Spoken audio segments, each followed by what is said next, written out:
Consider for a moment a world in which humans can augment themselves to become stronger, healthier, live longer using technology that is limited in supply. In such a world, what does humanity become?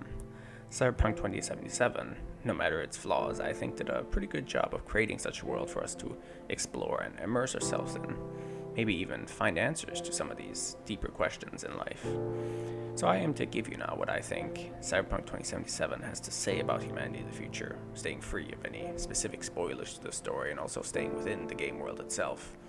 As always though, I encourage you to think of your own answer and to leave it down below. Or better yet, the next time you find yourselves playing Cyberpunk, take a moment to immerse yourselves in this advanced yet primitive world of the future to find something to take back into your own life. Now, getting back to the question, humanity is a difficult term to precisely define. We can all agree, however, that humanity is talking about us in a collective sense, and when it comes to the human race as a whole, I think it's easiest to talk about human society, that which governs how we live and interact with one another. Moreover, Night City is a microcosm of human society in Cyberpunk 2077. But there's another part of humanity that I think is worth getting into, and that is the individual aspect, meaning how human beings as individuals have changed in this new world, so very, very different from our own. By investigating these components of humanity, that is, human society and human individuals, separately, I hope we can arrive at a point where we can get a clearer picture of what humanity is within Cyberpunk 2077, a clearer picture of what we might become someday in the future. Let's consider human society first. We get into Night City pretty quickly, and sure enough, it's a sprawling megalopolis filled with opportunities, secrets, and every desire imaginable. Night City is the place you go to become a legend, or to earn a ton of money. It doesn't take long to realize, however, that society here is rather different from our own. To be more precise, I claim that the society found in Night City is no longer structured around a shared moral code, built to uphold that code's values. It is now built solely around power. In other words, society isn't enforcing any of its laws out of a desire to protect human life and well-being. Instead, it does so out of necessity to keep some semblance of order or to give benefits to those with power while punishing those without. I mean, just look at the citizens of Night City. You get a clear sense that for some, Night City is a utopia in which their lives are perfect and insulated from the grittier aspects of life, while for others, it's a dystopia in which every day is a violent struggle for survival. To put it simply, I claim that society has regressed into a more primitive form where an individual's life and freedom are completely determined by their own power within the society.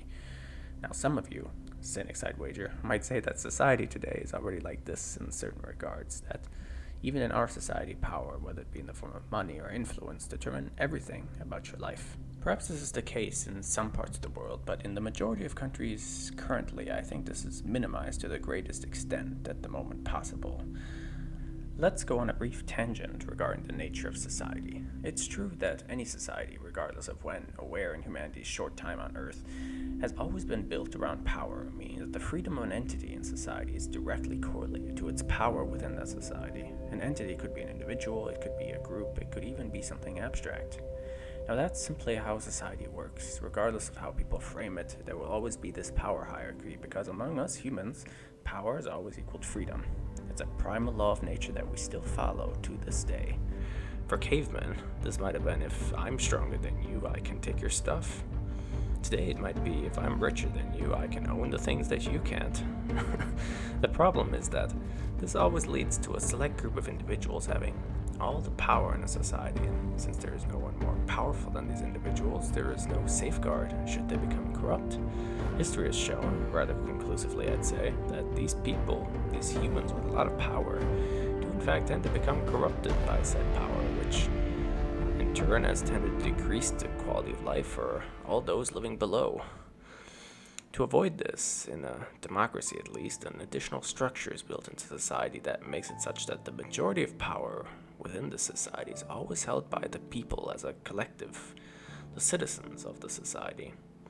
So, as an example, Elon Musk might be immensely rich and able to do things that most of us can't because of his wealth or go power, but there are actions he still will never be able to commit in our society because he will never have more power than the people as a collective. He will never, for example, be able to go and beat someone up in a public without facing the same consequences as me, for example, and I have a great deal less money than Mr. Musk. Alright, end of tangent. So in Cyberpunk 2077, I claim that this is no longer the case. No, not that Elon Musk is all powerful, but instead that this structure which puts the collective people at the very top is missing. The fact that with enough power you can treat any other life however you want, that you can even turn people into property or objects, shows that society is no longer the enforcer of any real moral code. There certainly are some moral values shared between the citizens of Night City, and there certainly are laws to follow, but the enforcers of these laws follow the wishes of the strongest entity instead of the will of the people, which clearly violates the entire concept behind having laws in the first place. As an example, no one is going to mess with Arasaka, the strongest corporation present, because they can kill you and no one will do anything about it.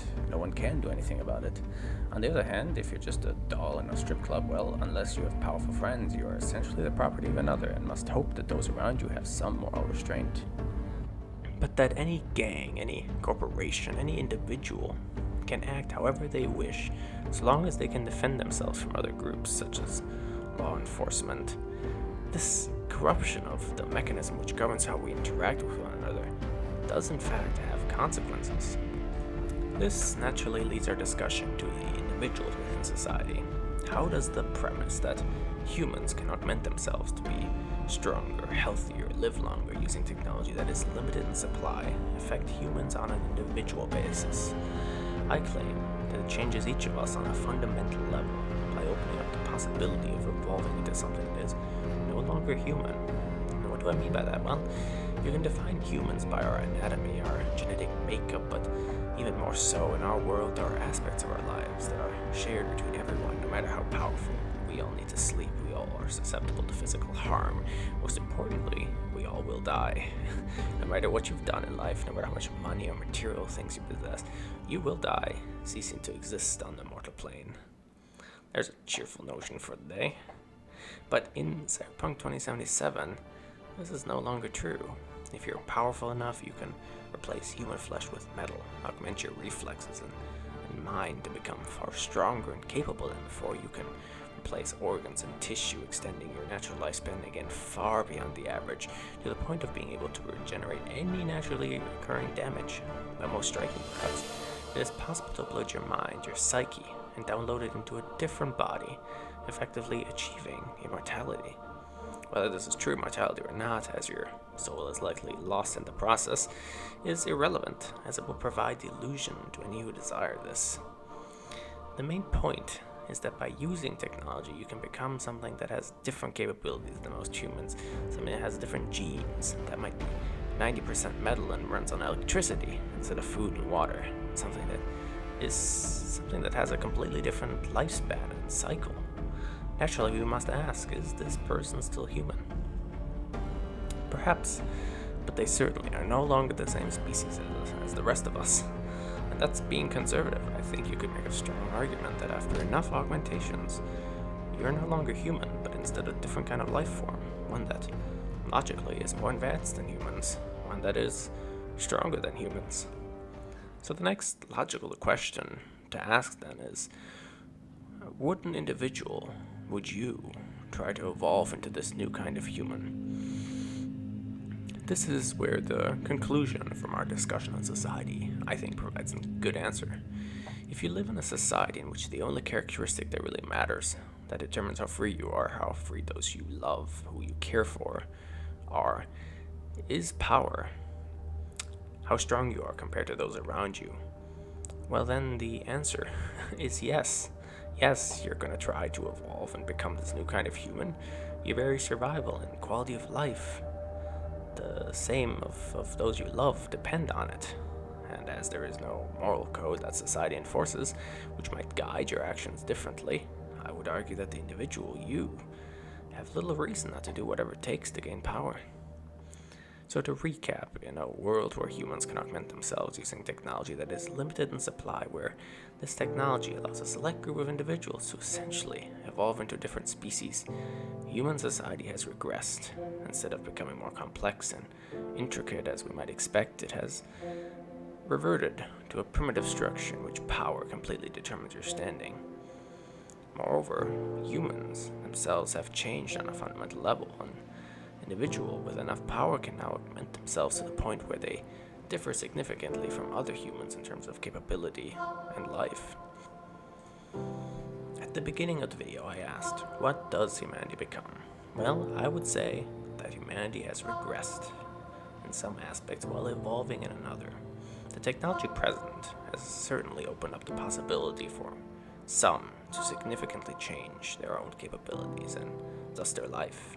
Collectively, however, society has regressed to only value power, to let anyone with enough power do anything they wish. You could say society has lost its conscience. So we can say humanity as a whole has become more dangerous, but unfortunately also more cruel and selfish. Yes, it is without question that humanity in Cyberpunk 2077 has changed. Like an animal backed into a corner, humanity has become aggressive out of necessity, as its survival depends on it. Most people we meet in Night City are selfish, power-hungry, and apathetic to the suffering of others. They cannot afford to be compassionate or kind, as society does not really protect them. Only with power can you truly be safe in Night City, benefit from society. Only with power can you truly be free. We do meet some good people in Night City, honorable, kind, compassionate individuals who struggle to remain true to their moral code within Night City. But they're few, and their place in Night City is a perilous one. Their code, their actions, constantly tested. And more often than not, Night City takes everything from them, until their only choice is to leave or die a shell of what they once were.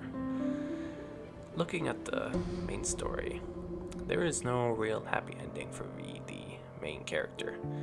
They either leave Night City to try and save their humanity, they stay to become a legend, only to lose everything that matters along with their life eventually, or they lose their humanity and become something else entirely, existing in the depths of cyberspace far from Night City and humanity.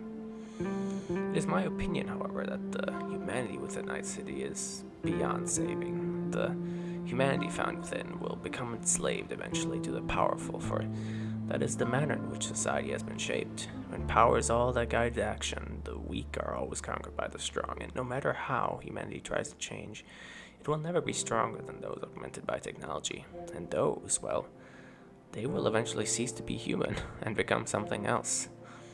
I mean, once they can live forever, I don't think you can call them human anymore.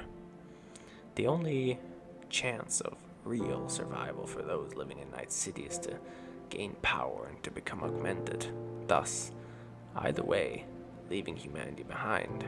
On that somber note, we are left to wonder, is this the future that awaits us?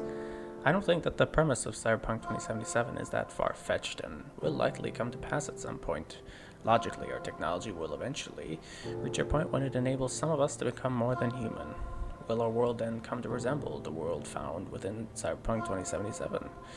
The game gives no answer to this question. It offers us the possibility of change, a way to avoid humanity's demise, that is by making the choice to leave to create a new, better society in which humanity isn't backed into a corner, trapped and desperate, in which there are other motivations guiding our actions beyond seeking power, morals, and decency. Again, I'm not saying these don't exist in Night City, but they definitely don't exist on a scale that matters or can change the actions of the collective, that can change society. Personally, I'm optimistic though, and as long as our society remains fair and just, I believe this future is avoidable. Beyond this, I will leave it to you to answer what future awaits humanity, because what else could the comments possibly be for? And while you're here, why not subscribe? It makes a big difference to any content creator. Perhaps I'll make another video on this topic in the future, but that is all for now. Remember that any answer to a question is but a possible representation of the truth. Only by considering them all can we hope to find the true answer. Anyway, until next we speak.